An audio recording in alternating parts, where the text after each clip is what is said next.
Well, we're here at 1871 for Pizza, Beer, and Chicago Stories. It's great to be at 1871, our new digital startup hub here in Chicago.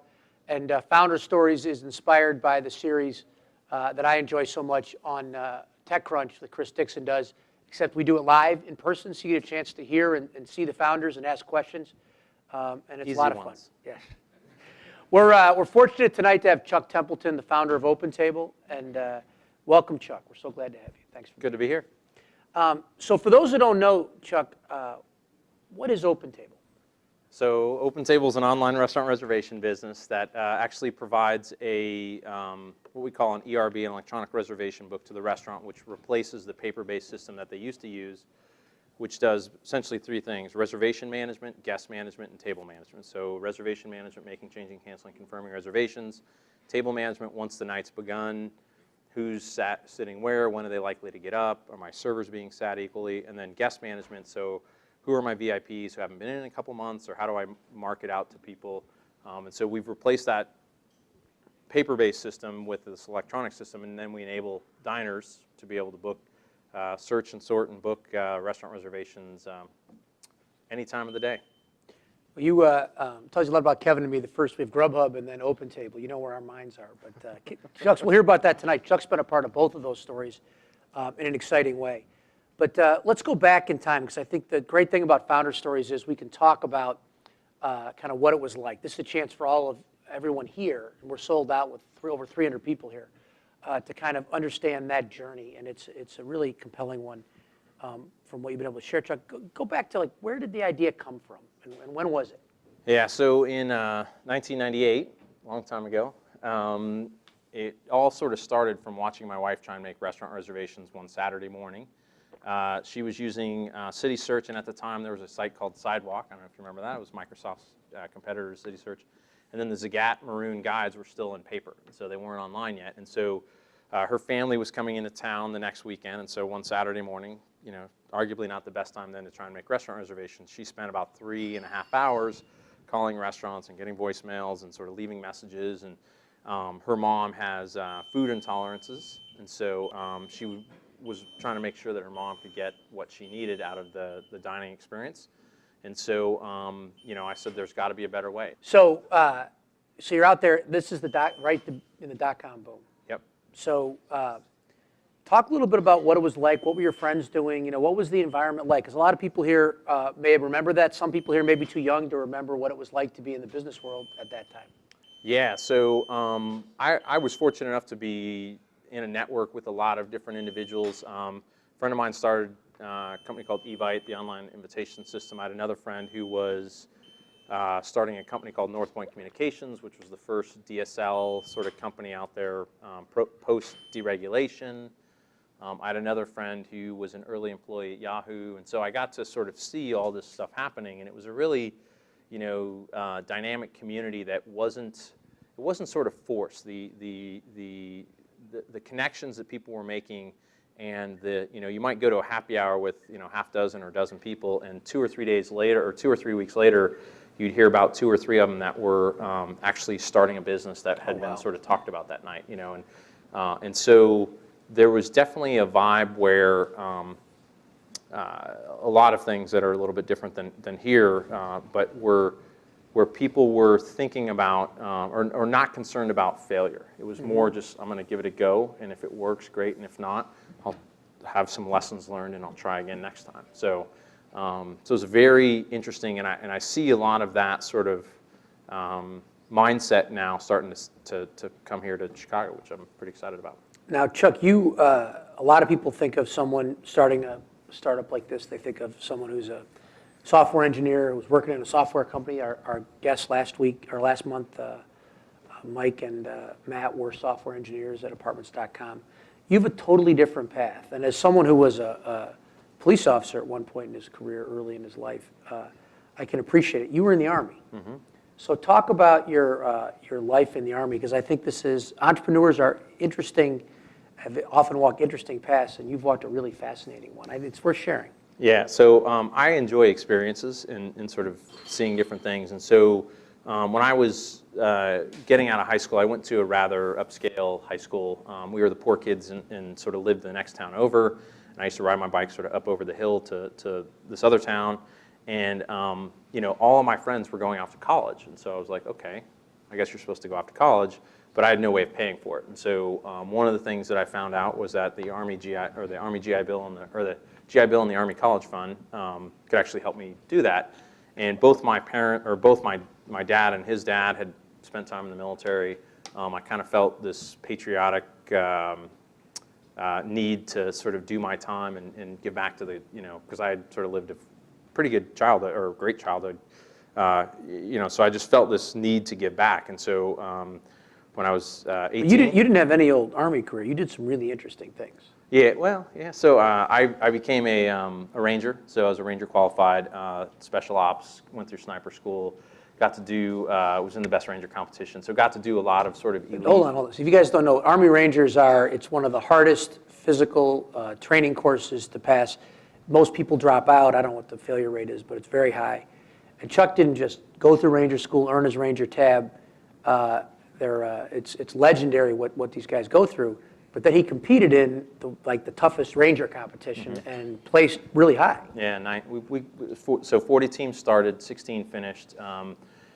My team came in 9th. I was the alternate for our primary team who actually came in 2nd, and then I was partnered with the alternate of another team who actually didn't even finish. And so it was so Outsider Magazine named it the 4th most macho race in the world. That was the Iditarod. We like our founders as badasses. That's great. Yeah, so it was fun though.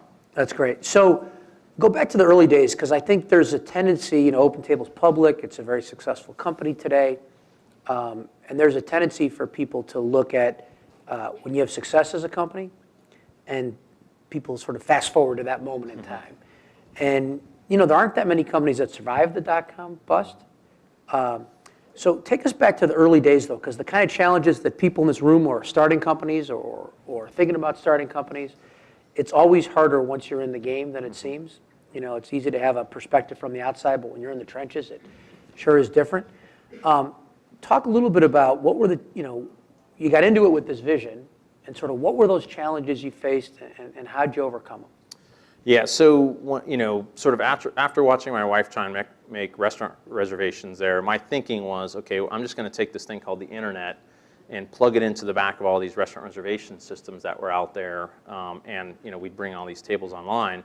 And I had actually worked in the restaurant industry for about 7 or 8 years, something like that, and but had never seen a reservation system out there. So I don't know what I was thinking, but got into it, and about 4 days, maybe a week into it, we realized that there weren't any, or I realized that there weren't any reservation systems to plug into. And restaurant inventory. So your business plan is out the window on day 5? Yes, yes. And actually, I quit my job 2 months after I got married, so my in-laws were really thrilled about that. But to go start it, and so they thought it was a bait and switch thing now. So essentially, early on, realized that needed to have this inventory management system because restaurant tables are very dynamic in how they do. So an airline sort of has 137 seats, takes off, lands, same time. So you can fill those. You don't have to worry about sort of configurations. You just stuff people in the plane. Hotel rooms have, 100 rooms a night. You know exactly how many. Well, restaurants, the inventory is very different in how you manage it. So you might have a 2-top or a table that seats 2 people would turn in 75 minutes. A 4-top would turn in 90 minutes, and a 6-top or more would turn in about 120 minutes. And so, but you could take 2 2s and stick them together as a 4, where in the inventory you would think those would come back in 75 minutes, but they actually come back in 90 minutes. And so when you start to reseat those, there's a lot of complications. Or you could take a 4-top and sort of flip the wings out, and then it becomes a 6-top. And so you get a lot of these challenges. Plus, the restaurant industry was not known for being technologically advanced then, for sure. But the biggest sort of challenge that was out there is we were using DSL, and so we didn't need broadband, but we needed persistent connectivity, because when people search on the internet for party of 4, Greek food, certain part of town on a certain date, we actually would reach out and ping each of those restaurant databases and bring back a result set in real time. And so in order to do that, we just needed connectivity, because we had a client-server sort of architecture in which our database sat at the restaurant for a number of reasons, because DSL was not very dependable and a lot of things early on. And so, but for us, a lot of our customers didn't even have power at the host stand. And so not only do we now have to sell them, which is a very intensive thing, we have to get power to the host stand, we have to get internet connectivity to the building and then to the host stand. And so as an example, there was a restaurant in San Francisco called MC Squared, and they were sort of an influencer in the market. We had to get them, but they had this polished concrete floor, and out of it stuck a pole with a host stand on top. So there was nothing, and so we sold them. We charged them full price, but then we spent $4,000 jackhammering up the floor, putting in conduit, putting the concrete back down, and polishing. Obviously we didn't do it. We hired someone to do it, but those were some of the things that were early on were these huge barriers to entry. So what's the payback on jackhammering your floor? So, I think there's an interesting thing. We'll get later into the whole idea of a two-sided marketplace and how that works and how you make it work. We did, our first business was inventory management for the automotive industry, and it all made sense because Walmart did it, other people did it, but boy, you get into the old school way of doing things, and getting people to change is hard. Yeah. So, it's great that it makes sense, but how do you get people to adapt? So talk a little bit about the problem you were solving for the early adopters and the problem you were solving. Was that the same problem you were solving for the people who were those fast followers behind them? And how you figured that out? Yeah, so we had some really smart salespeople, I think was one of the big things that really helped us early as an organization. And one of the things that sort of looking back at the data that in the restaurants that they figured out early was that, and I won't get too much into the two-sided network problem, but thinking about how do you how do you sell that first fax machine, right?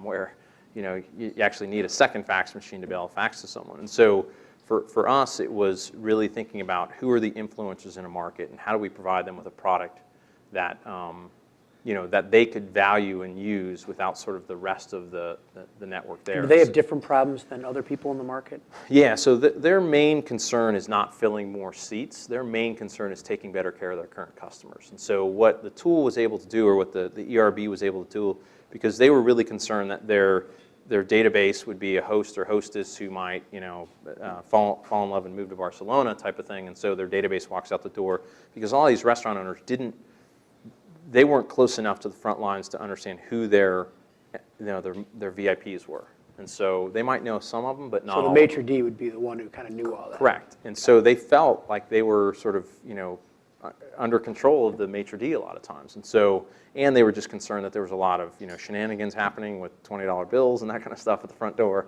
And so they wanted a tool, because many of these restaurateurs would take 3x5 note cards and write things about people, or they'd have a binder on who people were. And so, as they'd look at the reservation sheet for that night, they'd pull out something off the shelf and sort of search through and try and match names and that kind of stuff. So was it basically a CRM value prop in the early days? So it helped them sort of understand who their most valuable customers were. Got it.